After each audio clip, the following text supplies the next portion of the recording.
Hello guys, this is Ro from Roman's World. For today's vlog, I'm going to answer the question I received from my friends. Meron kasi kaming group chat. So every day we exchange, conversations. We get in touch to each other.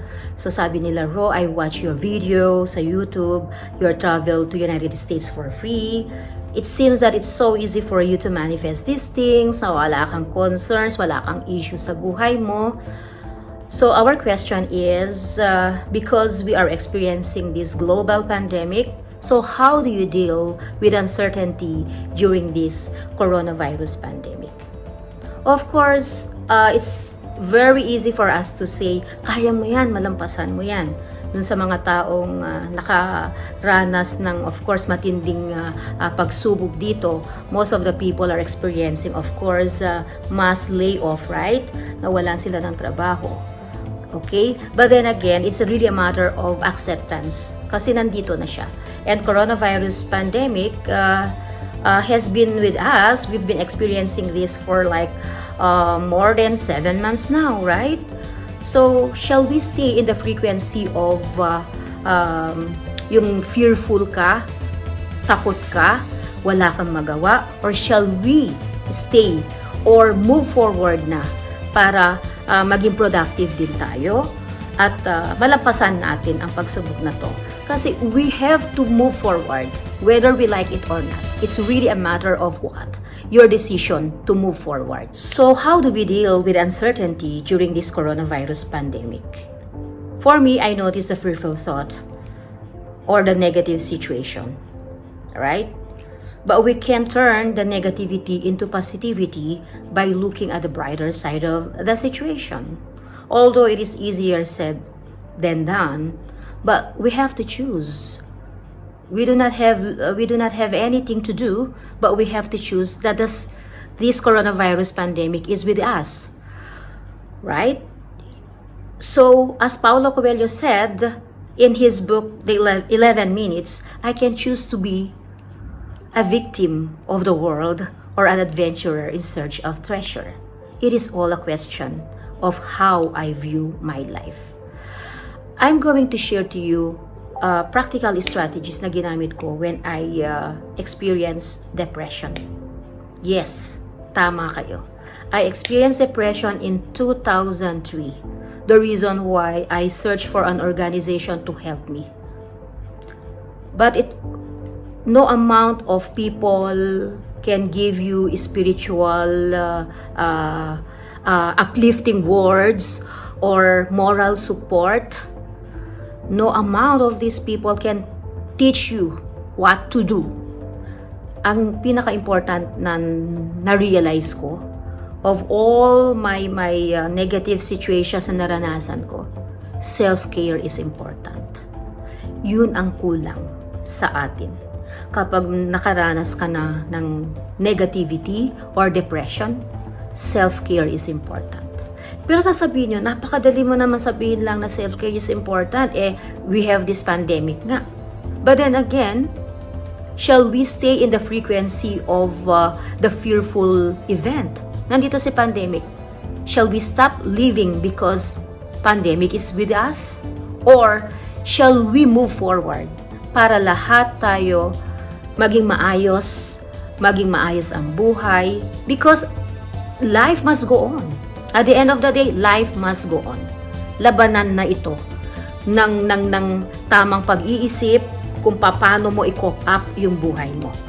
So, as I've said, self-care is important talaga. Yun ang number 1 na na-realize ko sa buhay ko. So, part of taking care of the self is to take care of your mind, body, and spirit. As Warren Buffett says, you'll be a wreck if you do not take care of your mind, body, and spirit. So how to take care of the mind? Well, let's start with keeping the mind healthy. Yun lang yun. Keep the mind healthy. Because without it, no part of you will function at a high level. Pero paano mo makip yung mind mo na healthy? Sa akin, I usually I keep a journal. So keep a journal. Write your goal. Yan, dito mo susulat lahat ng goals mo. Write your goal in the morning. write down your goal in the morning, goal for the day, and in the evening, you're going to, review the goals that you have written in your journal. Okay? And then, of course, part of your keeping your journal, the reason why we have to keep journal, to keep you sane. You have to write down also your gratitude list dito sa journal nyo. Yun ang one of the tips na ibibigay ko sa inyo, how it's easy for me to manifest kasi I keep on thanking the people around me, those who have supported me, right? The university, the organization, your friends, lahat. I always keep a gratitude list sa akin. Thank you, God.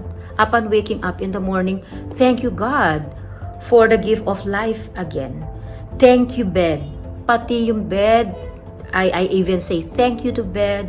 I even say thank you to my AC, right? Thank you to my comfy beddings. Thank you to my mobile phone.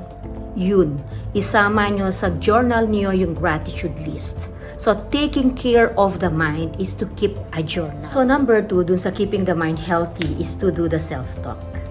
Who among you, when you wake up in the morning, haharap kayo sa salamin, oh, ang ganda-ganda mo naman. Ang ganda-ganda mo. Ang glowy-glowy ng skin mo. Right? Don't you know that this is an effective tool to keep you on track and grounded? Look at yourself in the mirror every day and say, I love you, Ro. Or I love you, Justine. I love myself. I am mother. I am first best. I am important. I am cherished. I love and approve of myself. At first, parang hindi nyo nga kayang humarap sa salamin, di ba? Kasi nandun yung napaka-low ng self-esteem natin.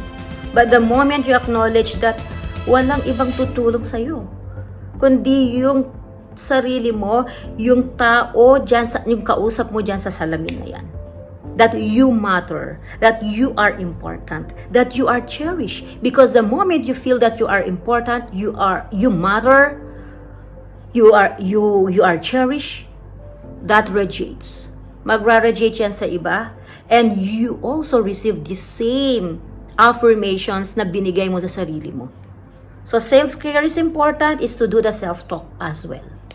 Yan ang ginawa ko when I experience setbacks. Okay, so number 3, doon sa taking care of the mind is to read inspiring material. Ano inspiring material? Books. So, I have books with me here. Yan.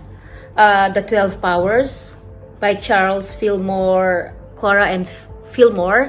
And currently also, because of this pandemic, ito bigay sa akin ng best friend ko, the Dynamic Laws of Prayer. We need this kind of, stuff, reading materials, para at least we also, unload yung burdens natin. This sounds simple, but it can make a difference talaga on your outlook in life. Because make it a point to have on your bookshelf yung mga libro na gusto nyong basahin that can inspire you, right? Right before bed. Kaya nga nandito ako eh. Actually, nandito ako sa bed ko. Katabi ko siya. Siya ngayon yung aking partner. Lover ko ang mga libro. So, right before bed, rather than thinking about your day and any worries, have your last thoughts be positive. Ito, gaya nito. Reading a few pages in the morning can also be a nice start to the day. So, some inspiring books to start with are books like this, no? Yan. So, currently, I am reading also the book of Derek Riddell, The Abundance Project. So, if you want to have inspiring those of books na pwede nyong magamit, at pwede nyo rin yung mabasa, just ask me and I can also share with you yung mga books na it uplifts my spirit. Number 1 talaga yan. But if you are not really a reader, you can go to YouTube and then watch na lang yung mga e-books dun eh. You can just listen or watch through to the e-books there na meron siyang mga actually meron na siyang mga text na you can read, no? See to it that you have an uplifting spirit sa isang araw. Every day. That is our job, to have an inspiring or uplifting spirit. That lessens, of course, the anxiety attack, the depression. Okay, so number 2 dun, how to take care of the mind, body, and spirit. So number 2, dun sa body naman, how do we take care of the body? The body is the temple of the living God. So it is a must that we have to take care of it, because we only use this body for this particular lifetime.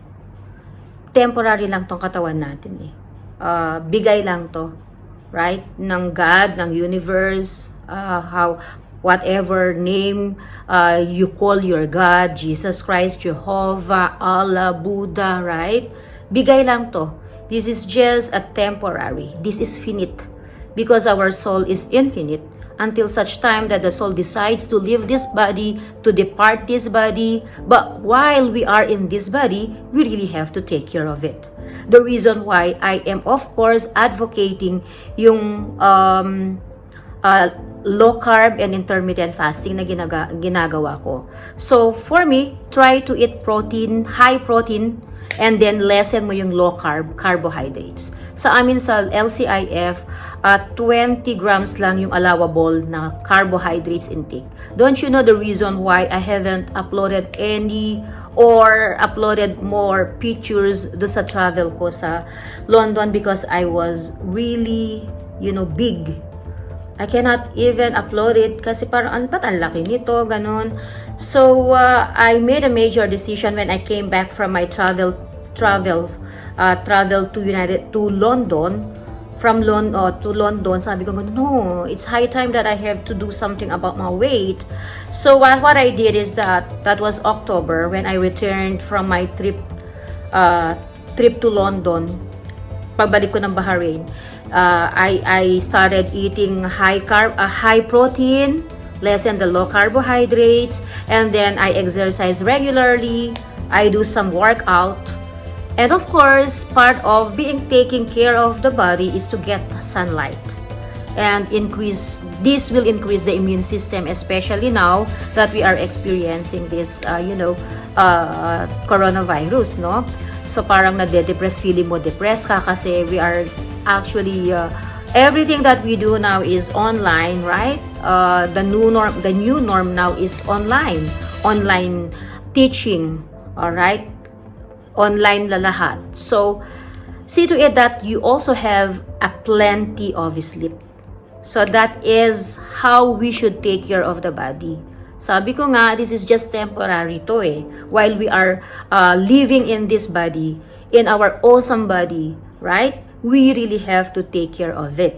Because this is the gift of God to us. The temple of the living God is our body. So it is actually our goal to take care of it. Okay, so part of taking care of the self is to take care of your spirit. So when is the last time you nurtured your spirit? A lot has been said about the importance of nurturing the physical body. You do workout, right? You exercise, you diet. But the spiritual body is often forgotten or ignored. When in fact, we are all spiritual beings having a physical body.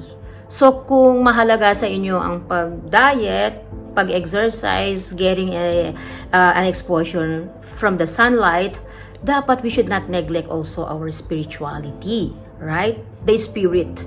So what do we do to uplift our spirit, right? To be in alignment with God, with the God within? First, you have to practice meditation. So, what is meditation? It is one of the easiest and most accessible spiritual practices to maintain. It may take a little encouragement to get started, but once you get going, it's hard for you to imagine life without it. So, how do you meditate ba? So, you start from, just take a deep breath. Breathing in, breathing out. Ganun lang. Clearing the mind yun eh. that you are focused, you are living in the present moment, at the present moment. Yun ang purpose ng meditation. Because the moment you breathe in, breathing out, nandun yung focus mo. You actually leave your thoughts, yung cluttered thoughts mo about your concerns sa buhay. Leave that to God. Kasi nandyan siya eh.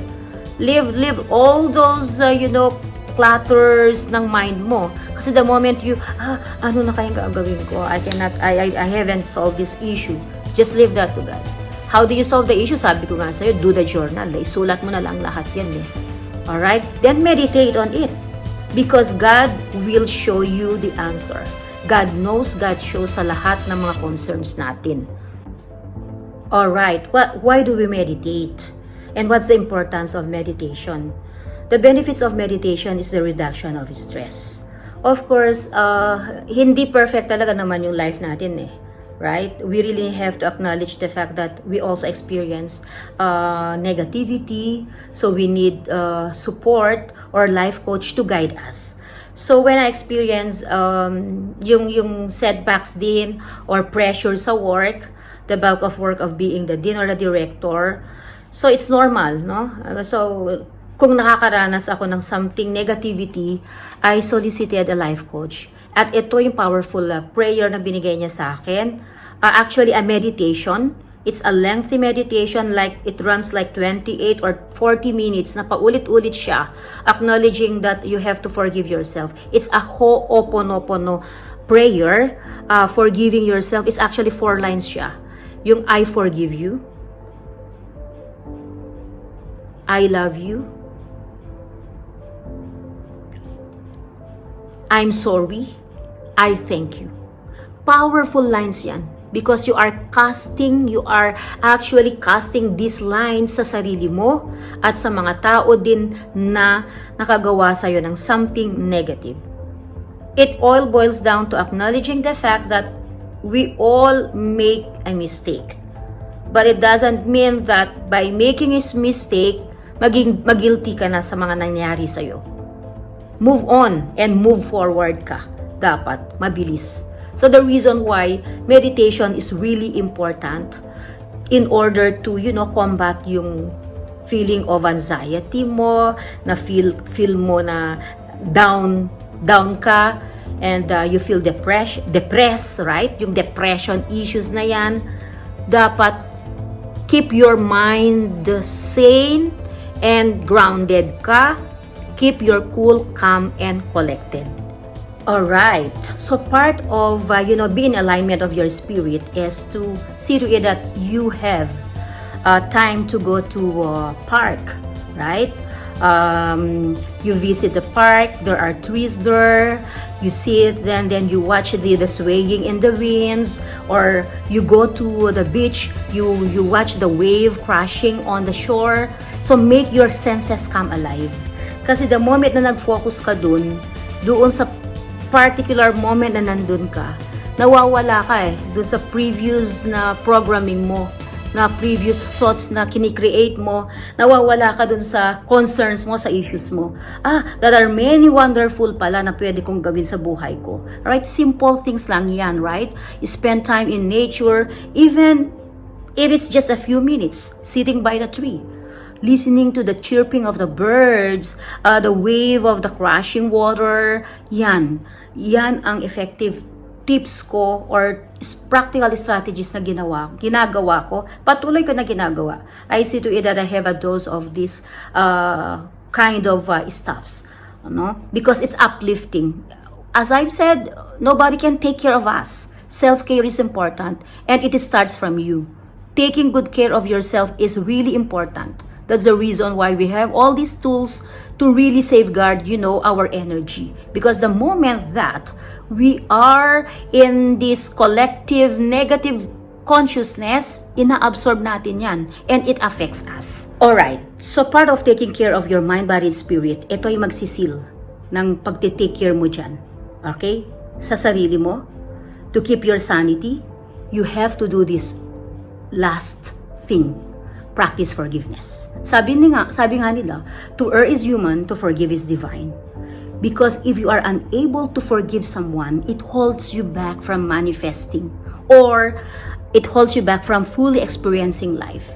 The reason why bakit ang hirap-hirap natin makuha yung dinidesire natin, hinihingi natin sa God, why? Because may nagbablock. Blockage yung hindi ka nagpapatawad. The major cause of lack and limitations is lack and limitations, especially financial limitations, yung unforgiveness. Yan, na feeling mo, tayo pinagkaitan ng magandang buhay, tayo ay naagrabyado, na tayo ay perfect, sila yung mali, ang paligid natin, mga tao sa paligid natin, tama, walang ginawa sa atin, tama. Don't you know that we experience all these things? Kung nakagawa man sa inyo ang tao ng hindi maganda, you attracted that. It came from you first. You will not experience that kung hindi nanggaling sa iyo yan. Because everything is energy. You attract that vibration and presto, na-vibrate mo yan. Nangyari sa iyo yan. Because it came from you first. So first, as I've said, practice forgiveness. Yan ang the most important thing dito para masil yung blessings mo. You really have to forgive.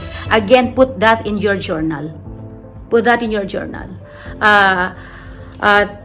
I'm sorry, I have forgiven you now. You write down the names. For example, okay, Khadija, Ahmed, Mohammed, Ibrahim. I have forgiven you now. God be with you.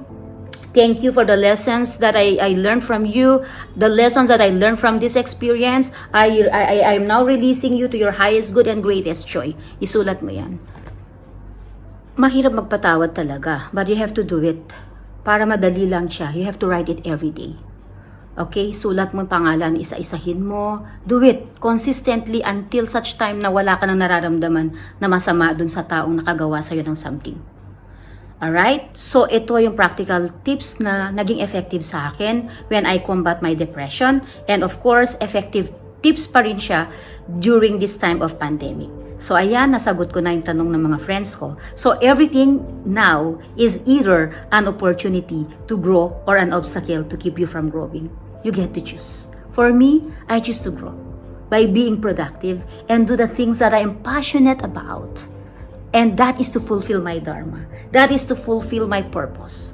Right? This is my purpose. My purpose is to share practical tips to become to become a light to the person around me, to feel their presence, that I am also a blessing to them. This is my dharma. This is my dharma, right? So you should know your dharma, why you are here. Ano ba yung purpose mo dito? Alright? Walang discord. Walang lack and limitation if we are in an alignment or in attunement doon sa good natin. Because God is the source of our supply. God is the source of our strength. So we have to acknowledge the fact that God is always with us, to guide us, to give us, to seal our blessings. So what about you? You get to choose. Anong gagawin mo this pandemic? Are you in that state of fearful thought lagi? Or what will happen to me? Or how can I get the next meal? Stop. Acknowledge that God is the source of your supply and do all those practical tips na binanggit ko, and you will live and experience life fully. God bless everyone. So this is Ro from Roman's World. I love you all. Keep safe and spread love and positivity. Mwah, mwah, mwah, mwah.